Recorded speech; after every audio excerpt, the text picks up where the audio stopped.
igreja ensina que índios não evangelizados, não alcançados pelo evangelho, não serão salvos, pois viveram em idolatrias. Usam o texto de Romanos 1:20, onde diz que eles serão indesculpados.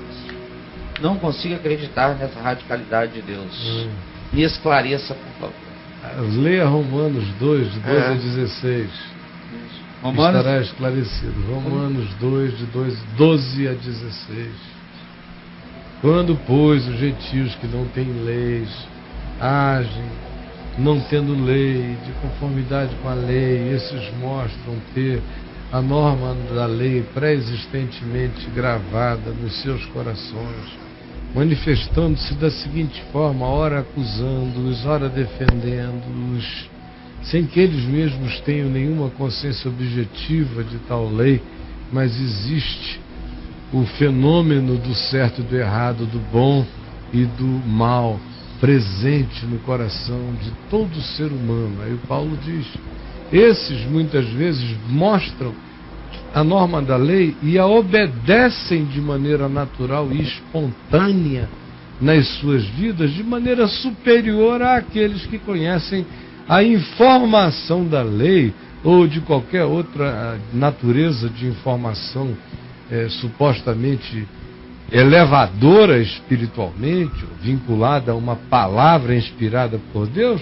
e que, em sendo sabida por tais pessoas, não é praticada, mas por esses que nunca ouviram falar de nada, o mínimo de luz que eles têm sobre verdade e mentira, certo e errado nos seus corações, quem sinceramente segue essa luz do coração, plantada por Jesus, como diz João no capítulo 1, que Jesus é a verdadeira luz que vindo ao mundo ilumina a todo homem. Todo homem nasce sob a luz de Cristo, não sob a luz do cristianismo, graças a Deus. Desgraçados pelo cristianismo já bastamos nós, né? Mas graças a Deus, todo homem nasce sob a luz de Cristo. Quando chega lá um discípulo de Jesus pregando só o Evangelho, aí junta a fome com a vontade de comer, é uma delícia, é só partir para o abraço. Mas quando chega esse indivíduo, alguém que leva cristianismo, religião, doutrinação e dogma, o que a gente está assistindo é a mesma forma de missão que durante esses últimos 1.700 anos o cristianismo praticou, matando, destruindo, esmagando, desumanizando, descaracterizando, arrebentando povos. Paulo, no entanto, em Romanos, no capítulo 2, no verso 16, diz que naquele dia, semelhantemente ao que Jesus disse, naquele dia, muitos verão, pessoas virem do norte, do sul, do leste, do oeste, tomarem lugar à mesa, no banquete do reino, enquanto vós, os filhos do reino, os judeus de carteirinha, os do cristianismo, os evangélicos da sua presunçosa salvação, ficarão de fora, muitos de vocês, enquanto meretrizes, publicanos, estranhos e distantes e alienados vos precedem no reino de Deus.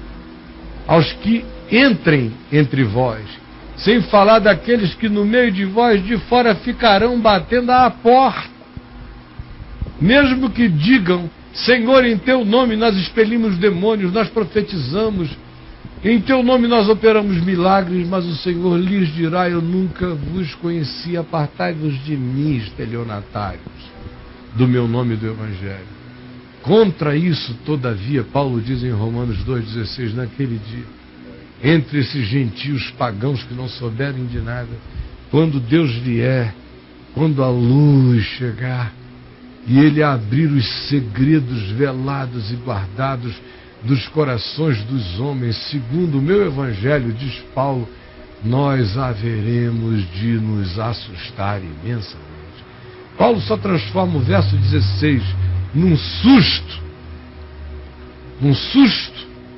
porque a perspectiva religiosa prevalente sempre fosse no judaísmo ou até no cristianismo incipiente, mas tomado por mentezinhas de concepção apequenada, queriam já crer pela pressuposição pagã da nossa existencialidade não convertida ao Evangelho, de que ser de Jesus em si era uma vantagem, do mesmo tipo que nascer judeu seria uma vantagem.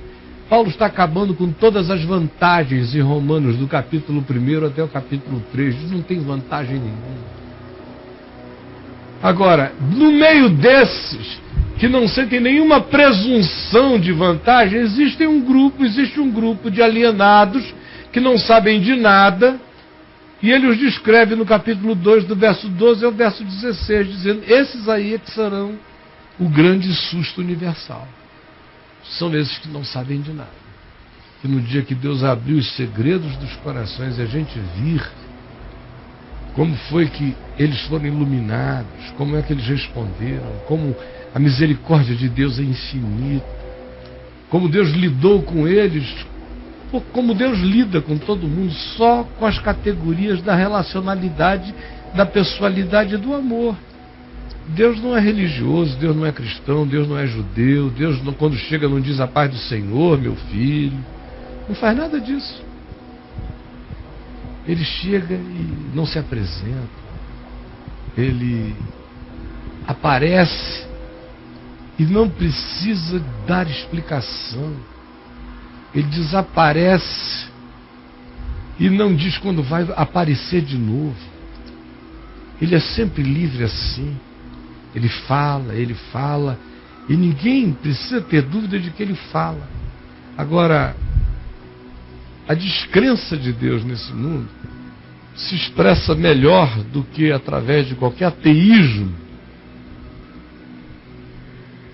pela presunção religiosa que diz: se nós, igreja instituída, e nós, igreja religião, nós, igreja autorrepresentantes de Deus no planeta, se nós não chegarmos, se nós não pregarmos, se nós não batizarmos, se nós não oficiarmos Deus na história, Deus não falará de si de maneira convenientemente convincente a converter ninguém a Ele mesmo, de modo que esse Deus ficou sequestrado por essa igreja.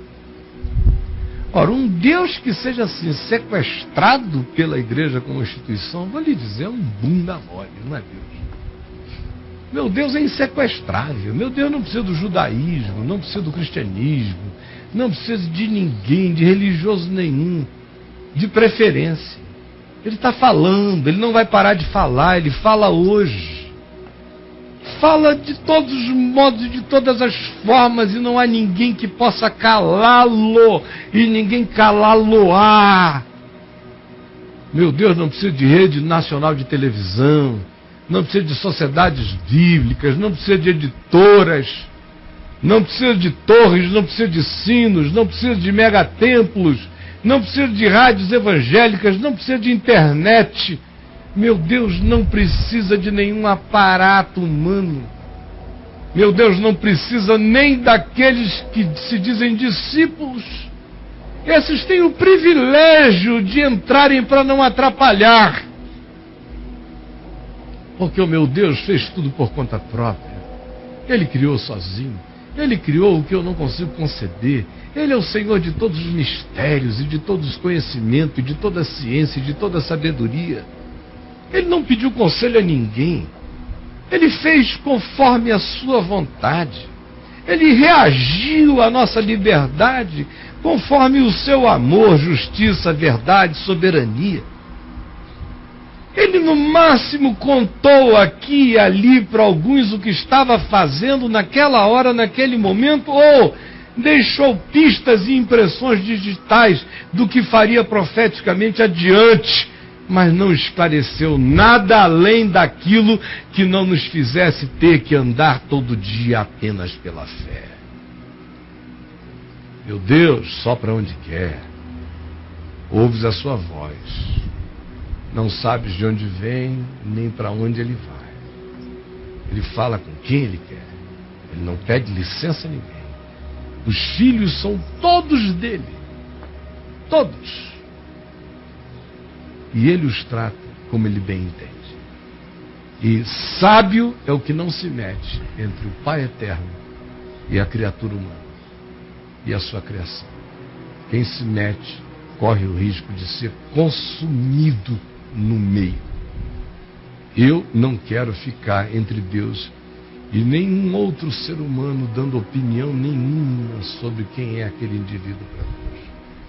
Deus me salve desse lugar de risco total, de fulminância para mim. E se eu fosse você, eu faria a mesma coisa. E a sua igreja é igual a todas as demais amebas. Me desculpe, estou cansado, estou diálogo de amebas.